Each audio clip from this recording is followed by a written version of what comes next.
일본의 승려 기다노 대승정은 외계인과의 대화 내용을 담은 우주인과의 대화라는 책을 펴낸 바 있다. 그는 외계인으로부터 뜻하지 않게 예언 아닌 예언을 받게 된다. 이번 편은 일본의 기다노 대승정이 우주인을 만나 앞으로 있을 지축 변화로 겪게 되는 대환란을 소개하겠다. 많은 곳에 일본의 기다노 대승정에 관한 글이 있었지만 자료가 충분하지 못해 영상을 만드는데 부족한 점 이해 바라며 시작하겠다.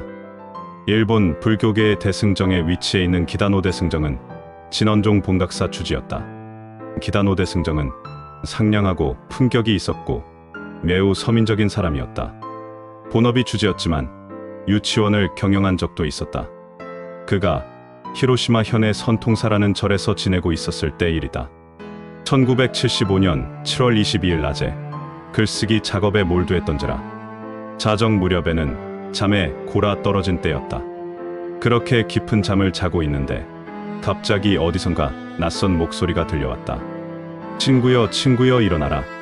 지금 커튼을 여세요. 라는 부드러운 소리가 들려왔고 그 소리에 놀라 잠을 깨고는 목소리를 따라 일어나 창문에 가려져 있던 커튼을 젖혔다. 목소리의 방향으로 고개를 돌려 그곳을 찾았을 때 그는 뜻하지 않게 생전 처음 보는 기이한 현상을 목격하게 된다. 그날은 보름달이 환하게 비추고 있던 밤이었는데 동쪽의 어두운 하늘 쪽에 처음 보는 낯선 원반 하나가 빛을 발하며 하늘을 유유히 선회하더니 건너편 산에 착륙하였는데 원반의 문이 열리더니 온몸의 광채와 같은 온화한 빛을 내뿜는 듯한 낯선 우주인 4명에서 5명 정도의 무리가 그곳에서 내리는 것이었다. 겉모습은 지구인과 크게 차이는 없었지만 원반과의 거리가 100m 정도의 거리였음에도 그들의 음성이 또렷하게 들려왔던 것이다. 그들은 다행히 언어를 연구했다는 듯이 유창한 일본어를 구사했다. 그 음성의 선명도가 워낙 선명하게 들려와 마치 앞에서 대화하듯 잘 들렸다고 한다. 그들의 음성을 하나도 놓치지 않으려 집중하여 듣게 되었는데 그 이야기들은 하나같이 놀라운 이야기들이어서 듣는 내내 두려움이 밀려왔다. 자신들은 신도 아니고 부처도 아니고 지구에서 말하는 우주인이라고 인자한 음성으로 자기들을 소개를 한 후 하늘에 있는 천체와 지구에 관한 이야기를 이해하기 쉽게 또 자세하게 설명을 해주었다고 한다. 이 방대한 우주에는 우리들만 존재하는 것이 아닙니다. 다른 천체에도 각각의 모습으로 수많은 우주인들이 살고 있습니다. 생활의식, 사고방식, 기후, 그리고 정밀도 등이 제각기 다르며 문명의 차이가 있을 뿐이지요. 그리고 우리 우주인이 살고 있는 행성은 친구가 살고 있는 지구 행성보다 문명이 월등히 발달하였습니다. 대단히 살기 좋은 낙원이요. 큰 이상 세계를 이루고 있습니다. 아마도 지구에서는 천국 내지는 극락이라고 표현하기도 합니다. 하지만 내가 이렇게 말한다고 친구는 조금도 실망하거나 부러워할 것이 없습니다.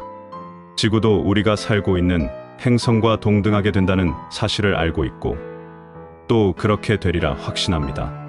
그러나 그렇게 되기까지는 장래의 일대 환란을 겪어야 할 것입니다. 환란 후에 펼쳐질 새 땅에는 우리 우주인이 일시에 지구로 이주하여 무궁한 조화로운 세계를 이룩할 것입니다. 친구가 원하는 그야말로 진, 선, 미의 극치를 이룬 지상낙원이자 진정한 천국이지요. 조만간 이 지구에는 큰 변동이 있을 터인데 지각이 신축됨으로 일어나는 현상으로서 해저였던 곳이 해면 위로 돌출하기도 하고 드러나 있던 섬이 물속으로 침몰되어 없어지기도 하여 지금의 세계지도는 완전히 달라질 것입니다.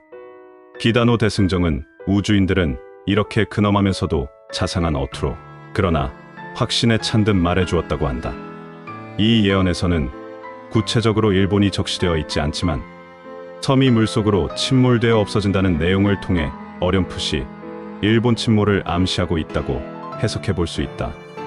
그 뒤 이어지는 충격적인 메시지를 보면 그 가능성은 더욱 짙게 다가온다. 그럼 이제부터는 일본을 비롯 한반도에 대한 예언을 알아보도록 하자. 이렇게 지구지축의 변화로 환란이 찾아온다고 해도 사람이 다 죽는 것은 아니고 그 환란 가운데서도 살아남는 자들은 반드시 살아남게 될 것인데, 일본의 경우는 현재 인구수가 1억 2,300만 명인데 이 가운데에서 약 20만 명 정도 살아남을 것이다 라고 말해주었기 때문에 일본 침몰은 반드시 일어난다는 것을 알게 되었다고 한다. 만약 이 기다노 승정의 전원처럼 1억이 넘는 일본 인구 가운데 20만 명밖에 못 산다면 700명의 한 사람꼴밖에는 못 산다는 이야기이니 백조일손, 천조일손이라는 말 그대로 수백 명의 조상 가운데 한 사람의 자손만이 겨우 살아나는 상황이 전개된다는 것이다. 또 그 우주인은 세계 대변국에 대해 말하기를 지축이 흔들리면서 지구 전체적으로 지각 변동이 생기는데 그들은 이것을 제1의 변동이라고 말했다. 다시 말해 지축이 바로서는 지축 변동으로 대혼란이 일어날 것이라는 것이다. 그리고 우리 한국에 대해서는 특히 명심사항이라고 하면서 이런 놀라운 예언을 해주었다. 일본의 우방인 한국은 지구상의 전체 나라 중 종주국이 될 것이며 절대적인 핵심 국가가 될 것이고 그곳에서 성현군자가 부지기수 출세하여 사회 만방을 이끌 것입니다. 대한민국은 가장 영광스럽게 행운과 복락을 누리게 될 것이며 세계에서 가장 많은 숫자인 약 425만 명이 구원받는 나라가 될 것입니다. 라고 말했다고 한다. 현재 우리나라 인구수는 5,100만 명 정도라고 한다. 그렇다면 425만 명이 살아나려면 대략적으로 12명 중에 1명꼴로 살게 된다는 것이다. 그러면서 지구를 파멸시키는 것은 오로지 인간뿐이다. 장차 인구수가 폭발적으로 늘어나게 되며 지구의 많은 이들이 나쁜 생각을 내뿜게 될 것이며 그로 인해 지구는 더 빨리 파멸될 것이다. 좋은 생각을 가진 많은 인자들이 좋은 생각, 즉 좋은 각성을 세상에 내보내 지구의 균형을 잡아주어야 한다. 그래야 지구의 균형은 조화롭게 되며 살아있는 지구의 자기장이 무너지지 않게 선한 영향력을 행사해야 한다라고 말했다. 이때가 1975년도였고 그때의 세계 인구가 40억이었다고 한다. 수천 년이 지나야 겨우 40억의 인구가 지구에 살고 있는 것인데 고작 40년 만에 인구가 2배인 80억으로 늘었다는 것은 기다노 대승정을 찾아온 우주인들의 예언이 어느 정도 맞아들어가기 때문에 더욱 신비로운 것이 아닌가 싶다. 또한 우주인들의 계속된 대화를 이어가겠다. 지구는 이미 위기에 처해 있다. 우리의 원반이 지속적으로 지구에 날아오는 것은 경고를 위해서다. 친구가 지내는 지구 중력의 자기장은 이미 교란되기 시작했으며 지구 공전 궤도 역시 변화의 시기를 맞이한 상태다. 천체 위치가 변하기 시작했는데 지상의 누구도 의문을 갖지 않는다. 전문가랑 과학자는 우리를 그다지 믿지 않으며 지구가 멸망한다 해도 자료나 열심히 수집할 뿐이다. 이어서 지구 지축에 관한 예언도 조금 더 소개하겠다. 지구축 각도의 변화가 일어난다. 이런 일이 일어나도 지구인은 동요하지 않을 것이다. 이들은 그런 때에도 자신과 가족의 이익을 챙기기 바쁘기 때문이다. 조만간 지구에는 커다란 변동이 생길 것인데 바다 아래에 있는 땅이 위로 돌출되거나 바다 위에 있는 섬들이 물속으로 침몰되어 지금의 세계 지도는 크게 변화될 것이다. 우주인들은 기다노에게 일본에 대한 자세한 미래도 알려주었다고 한다. 이런 과정을 거치고 일본 열도 외측 지진대는 크게 확장된다. 시코쿠와 규슈를 지나 야마구치 현에서 동해까지 이르는데 서쪽은 올라가며 동쪽은 침몰할 것이다. 한편 외계인의 모습으로 나타나서 미래에 관한 메시지를 전해준 신인은 다음과 같은 내용도 함께 남기고 호련히 떠났다고 한다. 불어난 장래에 친구가 살고 있는 지구가 지상 낙원화될 것이니 그때 다시 만나자. 친구여 안녕.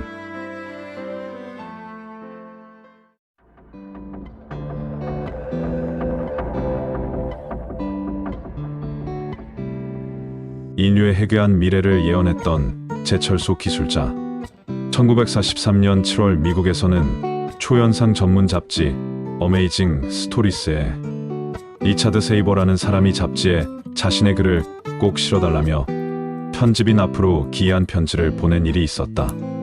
펜실베니아주 바르토에 있는 한 제철소의 기술자로 밝혀진 세이버는 이 같은 사실을 반드시 세상에 경고해야만 한다고 강력하게 주장했다.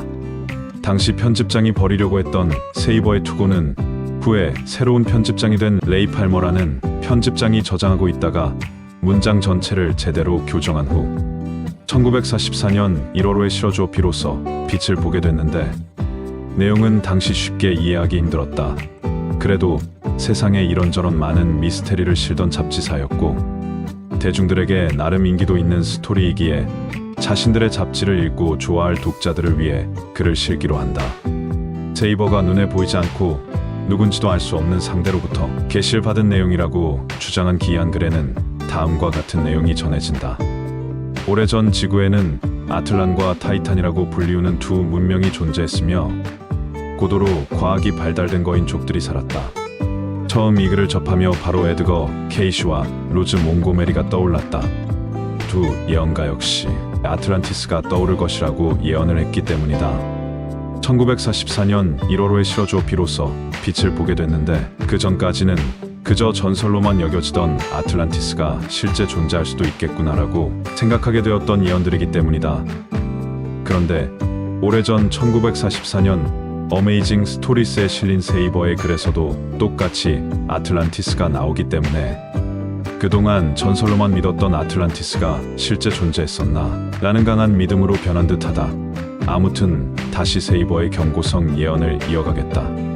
오래전 지구에는 아틀란과 타이탄이라고 불리우는 문명이 존재했으며 고도로 과학이 발달된 거인족들이 살았다.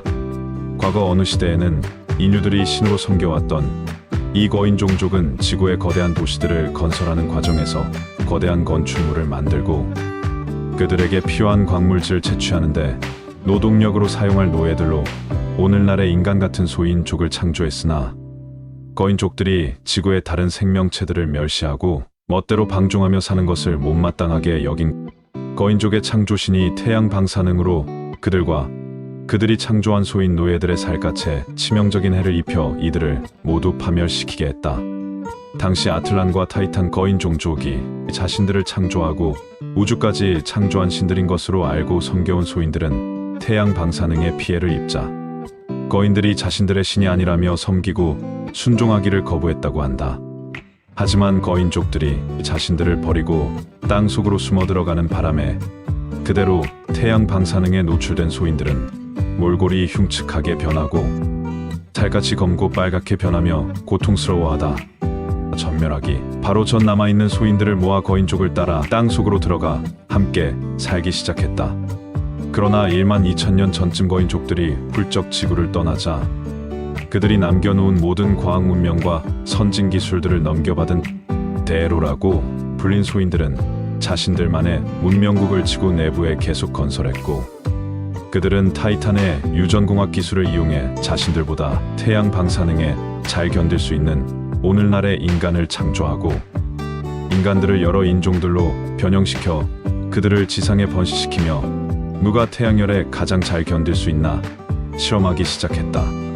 세이버의 주장에 의하면 오늘날 우리가 알고 있는 외계인은 외계에서 온 것이 아니라 타이탄의 과학기술을 이용해 무중력 비행물체를 이용하여 대로였던 소인들이 지상으로 나온 모습이 목격된 것이라고 하며, 그들의 목적은 현 지상의 인간들을 창조한 지 1만 년 안에 태양열 방사능에 잘 견딜 수 있도록 진화시켜 진화가 완성되면 그 인간의 육신을 사용하여 지상에서 과거와 같이 살려는 것이 그들의 목표이다. 대로인들은 인간의 진화 작업이 끝날 시 현재 지상에 살고 있는 실험용 인간들을 하나도 빠짐없이 살상할 것이라고 하며, 그러한 예로 대로인들은 과학기술로 현 인류의 삶은 편하게 만들었으나 실질적으로 인간에게 유익한 발전은 전혀 발전시키지 않고 거꾸로 인간이 과학기술 없이는 살아갈 수 없는 환경으로 바꾸는 악행을 벌이고 있으며, 인류가 서로를 시기하고 살상하게 만들도록 심성을 변조하여 자신들이 재림할 시기에 맞춰 오늘날의 인류가 일순간에 지구상에서 완벽히 사라질 수 있도록 인류가 전혀 느끼지 못하게 지난 100년간 무서운 작업을 해왔다. 오늘날의 과학기술이 대로인들에 의해 전달된 현 인류를 위한 것이 아닌 오로지 그들의 재림을 위한 것이고, 지상에서 태양 방사능을 잘 견딜 수 있는 현 인류가 그들이 원하는 수준의 과학기술로 발전했을 때 지구상에서 한꺼번에 쓸어버리고 그들이 다시 지상으로 나와 인류의 육신을 복제하여 지상에서 불편 없이 살 것이라고 괴이한 주장을 편 세이버의 인류 소멸론은 허구와 상상이 아닐까 싶다. 그때 당시에는 그저 어느 망상가의 헛된 상상력이라고 치부되었을 세이버의 예언이지만 지금에 와서는 무조건 소설이라고 하기에는 세상이 어느 정도 맞아떨어지는 부분도 있기 때문이다. 세이버가 말하는 거인족이란 아누나키가 아니었나 하는 생각을 해본다. 아누나키 역시 거인 종족이라고 알고 있으며 인간을 창조하였다고 했다. 그리고 호련히 이 행성을 떠나 다시 돌아온다는 설이 있기 때문이다. 그리고 세이버가 말하는 대로라는 소인족들은 우리가 흔히 말하는 회색 외계인이 아닌가 싶다. 실은 그들이 우주 저 멀리에서 지구로 온 것이 아니고 오래전만 2000년 전쯤부터 지구 내부에서 살다 아누나키였던 타이탄이라는 그룹의 유전공학을 이용해 지금의 우리 인간을 창조했다는 말인 듯하다. 많은 인종들을 만들어 태양열에 살아남은 인간들만 현존하게 되었고 인류가 태양 방사능에 견딜 수 있는 수준으로 발달했을 때 회색 외계인인 대로라는 소인족들이 여전히 타이탄의 공학 기술을 이용해 우리 인간을 대체할 쯤에 아누나키가 지구로 돌아와 우리 인간과 소인족들을 모두 쓸어버린다라는 경고성 예언이라고 생각했다. 그렇다면 과연 누가 세이버에게 이렇게 방대한 인류사를 들려주었을까? 여전히 세상은 수많은 미스테리들이 존재하고 있고 시간이 흘러 과학이 조금씩 발전하며 하나둘씩 미스테리들도 파헤쳐지고 있다. 언제쯤이면 세상의 모든 궁금했던 미스테리들이 더는 미스테리가 아니게 될까 사뭇 궁금해진다.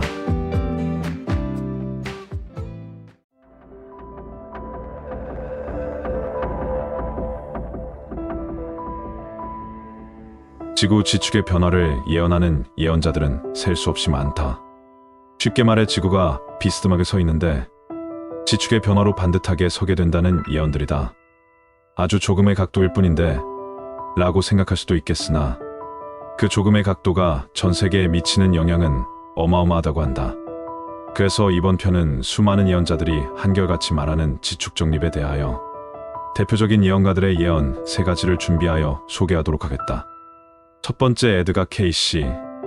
에드가 케이시는 미국이 낳은 20세기의 가장 위대한 예언가 중에서도 신비로운 예언자다. 그는 최면 상태에서 잠재의식으로 말하는 방식을 통해 수많은 불치병 환자들을 치유하는 기적을 일으켰으며 세계적인 대변동, 지진, 지구 전체의 대이변 등에 대해서도 방대한 내용을 예언했다. 에드가 케이시의 현재 23.5도로 누워있는 지구의 축이 이동하게 된다는 예언은 매우 구체적이다. 그는 지축이 바뀌면서 새로운 우주 질서가 일어난다는 예언을 했다. 극이 이동합니다. 극의 이동이 생길 때 새로운 사이클이 생깁니다.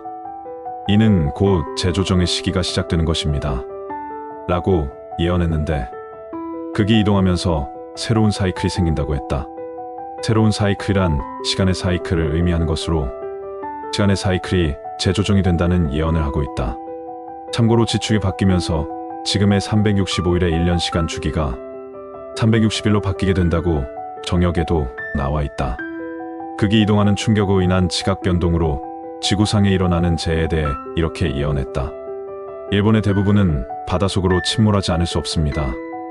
로스앤젤레스, 샌프란시스코의 대부분은 뉴욕보다 훨씬 먼저 파괴될 것이며 미국의 동해안의 대부분은 서해안 지역이나 중앙 지역과 마찬가지로 혼란에 빠질 것입니다. 그리하여 바다 밑으로 침몰할 것입니다. 대서양과 태평양에 각각 육지가 나타날 것입니다.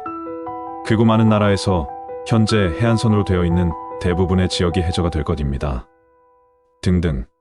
지구의 극이 이동하면서 지구상에 표현할 수 없는 엄청난 변화가 일어난다고 예언을 했다. 그러면 이러한 지축이동은 언제 일어날까? 이것 또한 에드가 케이시는 예언을 하고 있다. 현재 뉴욕주의 해안지대 혹은 뉴욕시 자체도 대부분 소멸될 것입니다. 그러나 이것은 다음 세대에 일어날 것입니다. 에드가 케이시는 우리나라가 해방을 맞던 1945년에 사망을 했다. 에드가 케이시의 다음 세대들인 지금의 우리들이 이러한 대변국을 맞게 될 것이라고 예언했다. 두 번째, 루스 몽고메리. 루스 몽고메리는 세계적으로 유명한 영능력자다. 몽고메리의 예언은 주로 신명계의 지도령의 메시지를 받아 적는 독특한 방법으로 이루어진다. 신명계의 지도령은 머지않아 지축변동으로 전 세계에 큰 재난이 닥쳐올 것이라고 전해주었다고 한다. 그녀의 예언은 지구의 극이동이 이루어지는 상황을 매우 상세하게 설명하고 있다. 극이동 직전의 며칠 동안은 지구 전체가 마치 요람에 누워있는 아기를 달래듯이 미세하게 진동하는 것이 느껴질 것이다. 지구가 흔들리는 것은 지축변동의 시점이 가까워지고 있다는 증거이다. 흔들림이 있고 대략 6시간 내에 지축변동이 일어난다. 그동안 엄청난 기후변화가 일어날 것이다. 지구의 극이 이동하기 전에 지구가 흔들리기 시작하고 흔들리기 시작한 지 6시간 이내에 지축이 변하게 된다고 미래의 상황을 매우 세밀하게 설명하고 있다. 지구가 한쪽으로 넘어지는 것처럼 눈 깜짝할 사이에 이루어진다고 전하고 있다. 이러한 지축의 변동으로 지구는 엄청난 변화를 맞게 되는데 그 부분에 대한 내용도 매우 상세하게 예언을 하고 있다. 지구 내부에서의 폭발은 바다 표면에 새로운 육지를 솟아오르게 할 것이다. 한쪽은 바닷물이 육지를 먹어 삼키고 한쪽은 바닷물이 육지를 토해낸다고 생각하면 된다.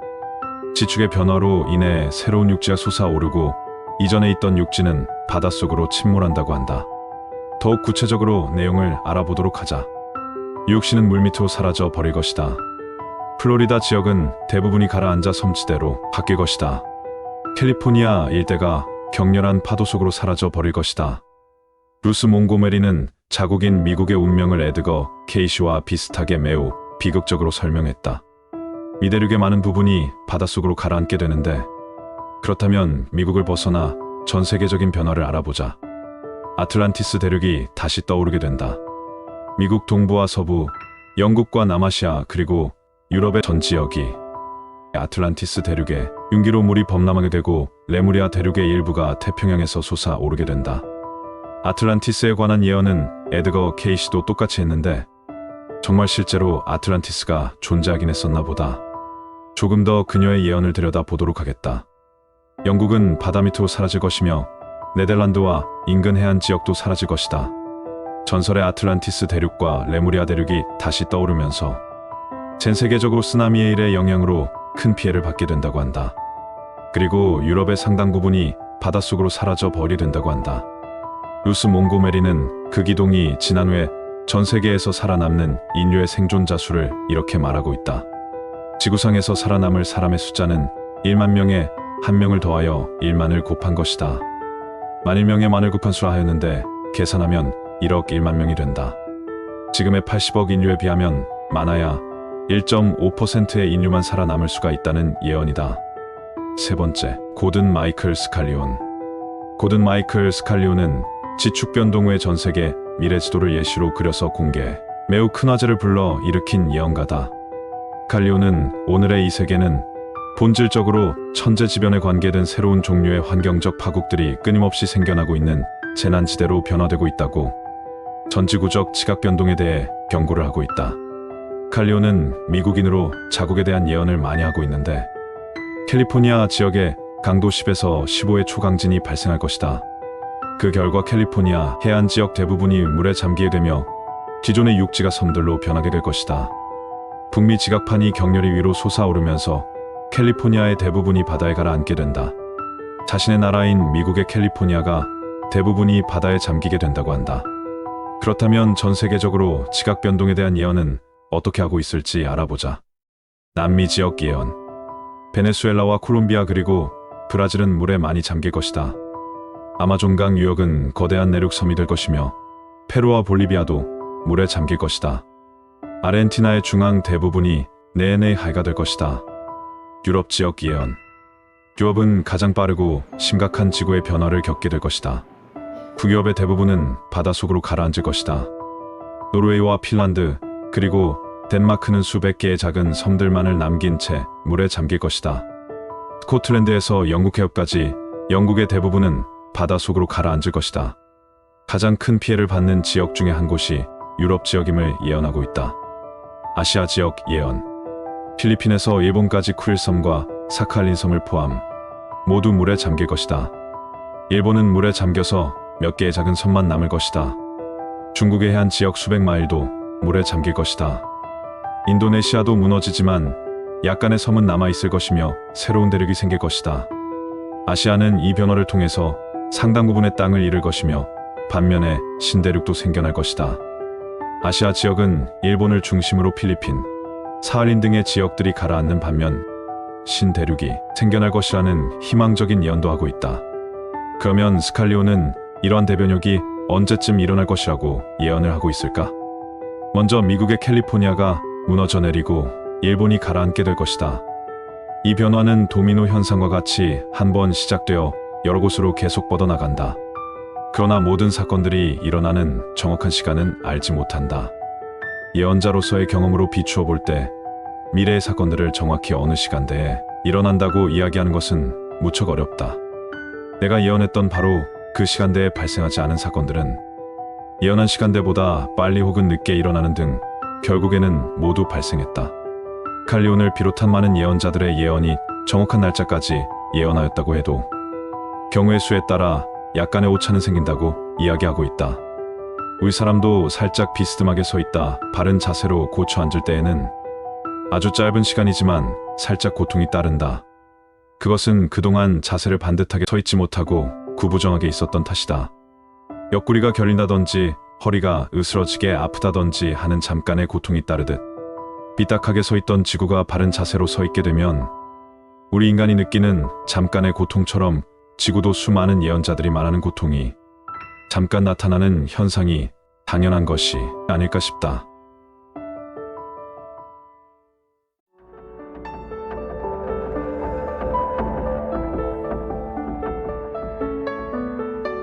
현재는 일본령이지만 실제로는 대만 근해에 위치하고 있는, 지금은 일본의 또 하나의 미스터리로 많은 인기를 얻고 있는 요나구니 섬이다.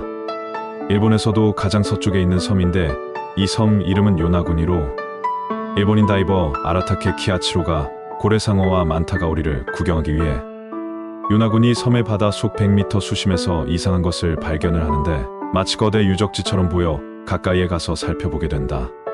그곳에서 키아치로가 본 것들은 마치 계단이나 사람이 다닐 수 있을 법한 도로와 배수구처럼 보이는 곳까지 한눈에 봐도 누군가 인공적으로 만든 것처럼 보였다. 좀 더 유심히 살펴보니 마치 거대한 성문처럼 보이는 문 같은 것들이 여러 군데 나 있었으며 거북이 모양의 기념물처럼 보이는 것들도 찾아볼 수 있었다. 그 뒤로 다른 다이버들과 함께 그곳을 조사하기 시작했고 1995년 1월에 유큐 신문 등에서 요나구니에 대한 기사를 다루어지게 되면서 큰 관심을 받게 된다. 그 뒤로 이곳은 유큐 대학의 교수 기무라 마사아키를 중심으로 본격적인 조사가 시작되었다. 조사 결과 기무라 마사아키 교수는 그곳이 고대 유적지라고 결론을 내리게 된다. 마사아키 교수의 이론은 이렇다. 1만 년 전 지구의 수심이 지금보다 낮았는데 요나구니의 유적지가 그때에는 지상에 있었다고 한다. 그리고 집중 조사한 결과 누군가 인공적으로 돌을 가공한 흔적을 발견했다고 했다. 누가 봐도 로마 시대의 신전의 일부처럼 보이는 건축물이 보인다고 했다.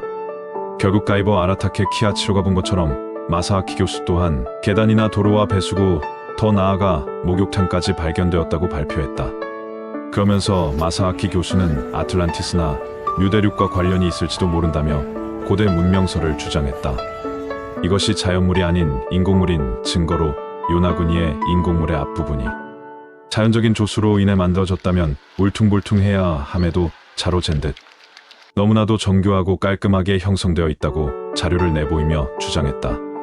이것은 자연적인 침식이나 조수로는 절대 나올 수 없는 현상이므로 마사아키 교수가 고대 문명설을 주장했던 것이다.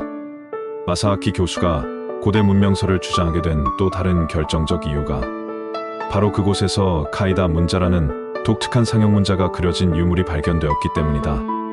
결국 요나구니 섬은 유적지 포인트로 정해지고 관광지로 유명세를 타게 된다. 지금도 누구나 이곳에 가면 해저 유적인 해저 구조물들을 볼 수가 있다고 한다. 바다로부터 가장 가까운 곳은 해수면으로부터 5m 정도만 내려가면 인공물의 가장 높은 곳을 볼 수 있다고 한다. 물론 전문 다이버의 철저한 안전관리와 안내에 따라 바닷속으로 들어가야 하겠지만 일본의 또 다른 관광 명소로 손색이 없다고 한다. 더욱이 이곳에는 고래상어를 비롯 귀상어와 만타가오리 등을 만날 수 있다고 한다. 한편 마사아키 교수는 오키나와현 문화국에 유적 발견 신고서를 제출한다. 그러나 무슨 이유에서인지 오키나와현은 사람이 관여한 흔적이 발견되지 않았다고 판단하여 유적으로서 인정하지 않았다고 한다. 아니, 분명 마사아키 교수가 내민 사진들 속에서는 로마 시대에서나 볼 법한 건축물이 버젓이 있는데도 인공물이 아니라니 도대체 무슨 영문이란 말인가? 그렇다면 일단 자연서를 주장하는 학자들의 의견들도 들어보도록 하자. 먼저 자연서를 주장하는 학자인 보스턴 대학교의 지질학자인 로버트 슈크는 과거 인간에 의해 일부 지역이 다듬어졌을 가능성은 있으나 요나구니 섬의 구조물은 자연적으로 생성되었다고 주장하였다. 로버트 슈크의 조사에 의하면 요나구니 섬은 쉽게 단층이 갈라지는 평행한 성층면으로 구성되어 있으며 지진에 의해 날카롭고 직각 형태로 암석이 갈라지는 경우가 흔히 있다고 한다. 그는 실제 요나구니 섬의 북동해안에서 건조물과 비슷한 자연구조물이 존재한다고 주장했다. 남태평양대학의 해양지구과학자인 패트릭 넌도 이 구조물은 자연적으로 생성되었으며 인공이라는 믿을 만한 근거가 없다 고 주장하였다. 요나구니 구조물과 비슷하게 평면과 날카로운 모서리를 지닌 자연구조물로는 북아일랜드의 자이언트 코즈웨이 해안의 돌기둥과 미국의 올드렉 마운틴 등이 있다며 증거로 제시했다.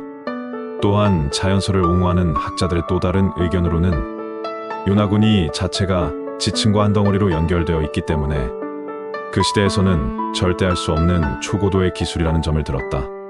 피라미드처럼 돌을 옮겨서 만들었다면 인정하겠지만 엄청난 크기의 암석 덩어리를 돌조각으로 일일이 땅을 깎아서 만들 수는 없다는 것이 학자들의 또 다른 주장이었다.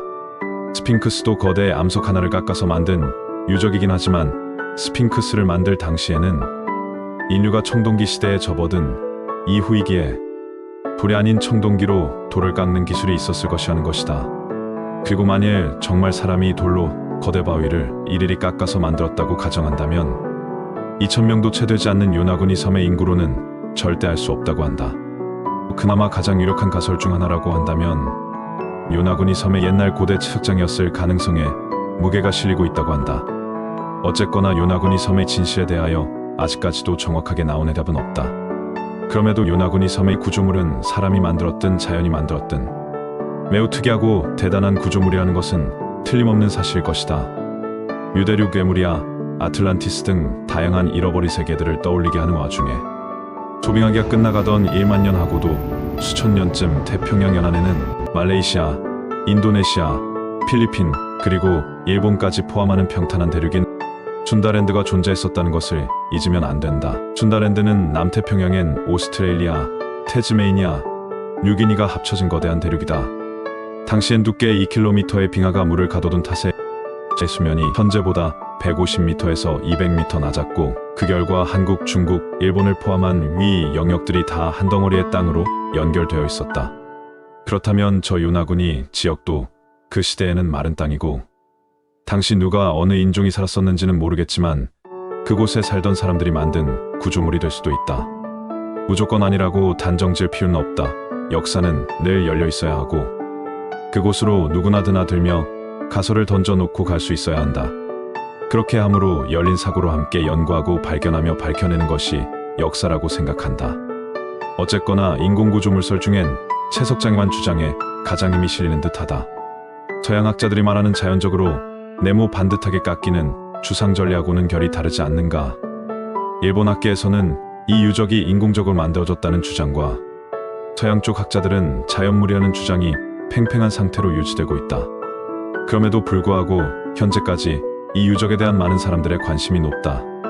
요나구니 섬의 기원을 기원전 8,000년 전으로 보는 학자도 있는데 기원전 8,000년 전이면 이때가 신석기 시대다. 더욱이 요나구니가 자연물이 아닌 인공물이라는 주장에 힘이 실렸는데 그것은 1998년도에 요나구니 유적 밑에서 석판 같은 것도 발견되었다고 한다. 그 석판에는 온갖 상형 문자도 새겨져 있다. 그래서 많은 사람들이 유대륙이 아니냐는 추측을 내놓았다. 유대륙은 기원전 7만 년경에 남태평양에 존재했다고 하는 커다란 대륙이다. 혹시나 하는 맘에 내 생각을 덧붙이자면 만일 그 시대에 진짜로 아틀란티스와 유대륙 또는 순다랜드가 존재했었다면 그들의 기술로 저 정도는 껌이지 않을까 싶다. 사람들이 쪼그리고 앉아서 돌조각으로 일일이 깎지는 않았을 거라는 이야기다. 그렇다고 무슨 요술봉 같은 것으로 뿅 하고 만들지는 않았겠지만 적어도 그들이라면 일명 테크놀로지 기술이 존재할 터 어느 정도 신빙성은 있지 않나 싶어서 내 생각을 덧붙여봤다.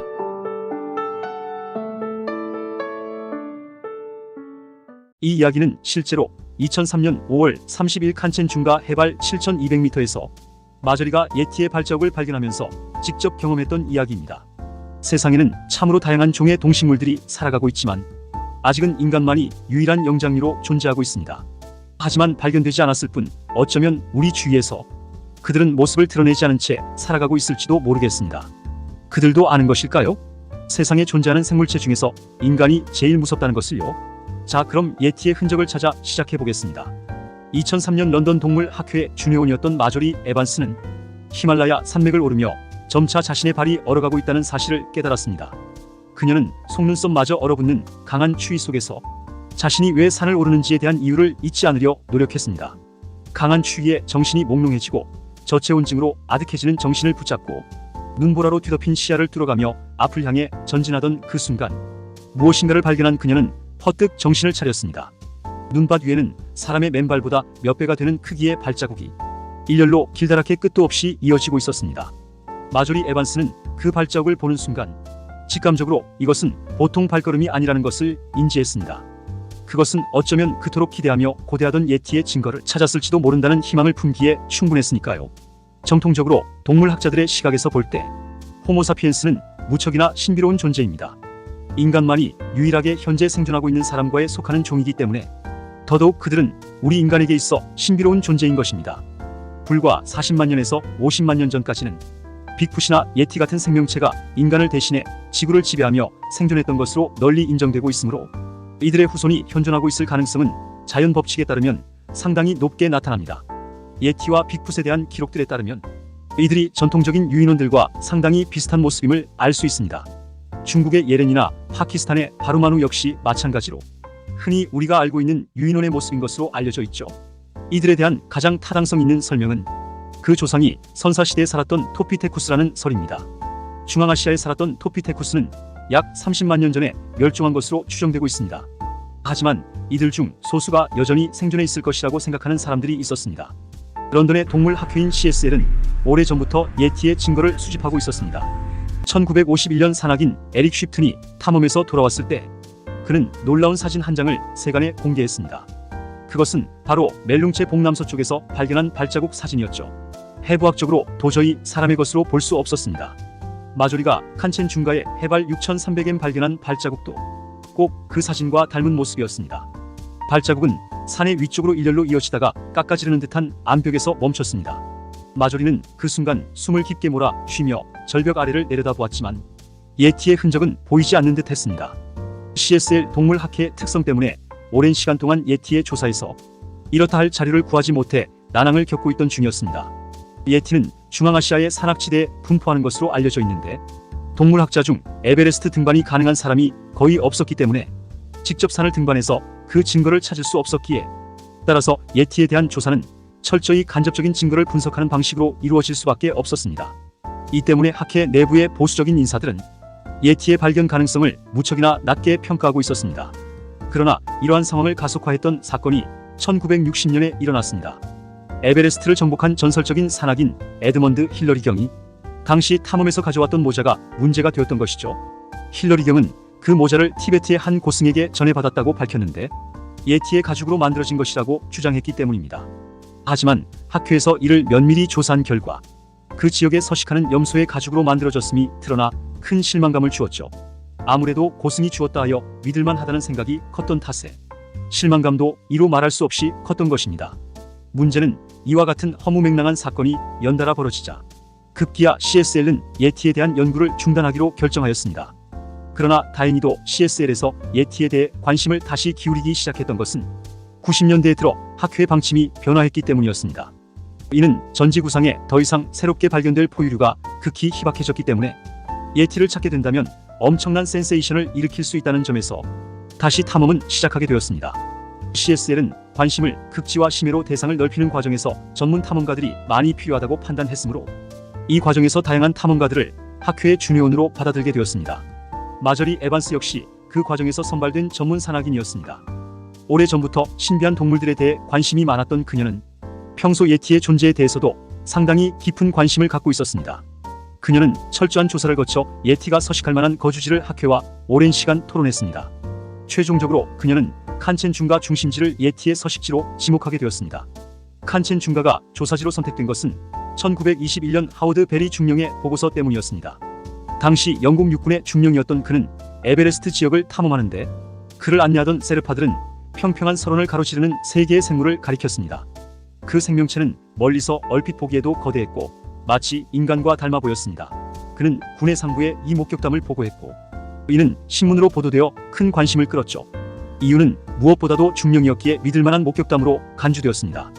그렇게 마저리는 2003년 칸첸 중가 해발 4,000m 부근에 베이스 캠프를 설치하였습니다. 현지의 세르파들은 캠프의 건설을 무척 성실하게 도왔습니다. 제2 캠프는 그리스인 탐험가 톰바지가 우연히 어떤 생물체를 목격했던 곳으로 자리를 정했습니다. 당시 톰바지는 그 생명체를 보고는 돌을 닦는 수행자로 착각했지만 마저리와 CSL은 그가 목격한 것이 예티일 것이라는 확신을 갖고 있었죠. 현지 셰르파들은 실제로 이곳이 예티가 발견되는 장소라고 증언하기도 하였습니다.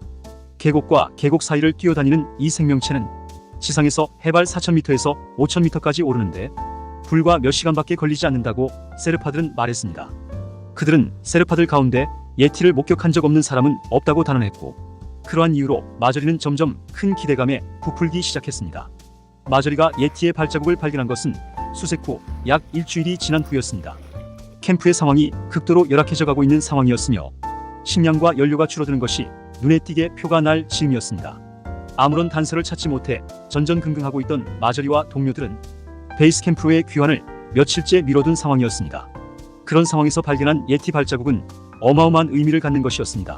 발자국이 멈춰선 절벽에 도달한 그녀는 숨을 깊게 내쉬며 눈을 감았습니다. 절벽 아래에 예티가 서 있을지도 모를 순간이었기 때문이었습니다. 그녀는 감은 눈을 천천히 기도하는 마음으로 뜨고서 저 멀리 절벽 아래쪽으로 시선을 향했습니다. 그리고 그녀는 정말로 놀라운 것을 목격하고 말았습니다. 몇 달 후 마저리는 CSL에 다음과 같은 보고 일지를 제출했습니다. 2003년 5월 30일 해발 7,200m. 대단히 흥분한 상태이다. 절벽 아래에 예티가 있었다. 키는 2m 정도였고 얼굴은 원숭이 엉덩이처럼 생겼으며 온몸이 털로 뒤덮여 있다. 사람과는 비교할 수 없을 정도로 덩치가 컸다. 나는 놀라서 카메라를 떨어뜨리고 말았다. 안타깝게도 사진을 찍기 전 예티는 눈앞에서 멀어져 갔다. 나는 한동안 지켜보다가 혹시나 꿈은 아닐까 싶어 내 얼굴을 만져보았다. 하지만 얼굴 근육은 이미 차갑게 얼어 있었다. 절벽 아래를 수색한 끝에 그 짐승의 분비물로 보이는 것들을 수집할 수 있었다. 아쉽지만 내일은 베이스 캠프로 귀환할 수밖에 없다. 이렇게 마저리의 보고서는 끝이 났습니다. 예티에 대한 직접적인 사진을 얻지 못한 마저리와 CSL은 무척이나 아쉬워했습니다. 하지만 이 조사를 통해 놀라운 사실이 한 가지 발견되었습니다. 마저리가 수집해온 예티의 분비물은 1959년 톰 슬릭이 동일한 지역에서 채집한 예티의 배설물과 유전적으로 비슷한 것으로 밝혀졌습니다. 또한 최근에 새롭게 발표된 연구에서 이 배설물의 놀라운 사실이 한 가지 더 드러났는데요. 바로 배설물에 있던 기생충이 완전히 새로운 종으로 기존의 영장류에서 발견된 적 없었던 기생충으로 밝혀지게 된 것입니다. 그 덕에 예티의 존재 가능성은 상당히 높아진 것으로 시사되고 있습니다. 이후 CSL은 지속적으로 예티를 발견하기 위해 조사를 파견했으나 이 같은 고무적인 성과를 아직은 얻지 못하고 있다고 합니다. 하지만 예티의 존재 가능성은 2003년 이 조사를 통해 매우 신빙성이 있는 것으로 여겨지게 되었습니다. 예티에 대한 초창기 기록은 13세기부터 전해집니다. 당시 철학자였던 로저 베이컨은 티베트의 높은 암벽에 털복숭이 야만인들이 살고 있으며 현지 주민들의 식량을 약탈하였다고 기록하고 있습니다. 당시로서는 그런 기록이 드물었기 때문에 이는 예티의 존재를 시사하는 매우 귀중한 자료가 되었습니다. 만약 이러한 거인들이 현재까지 생존하고 있다면 상당히 의미 있는 발견이 될 것이 분명합니다. 왜냐하면 인간의 진화 과정이 단일한 계통이 아니었음을 시사할 수도 있기 때문이니까요. 이는 기존의 학설을 완전히 뒤엎게 될 새로운 증거가 될 가능성이 매우 높습니다.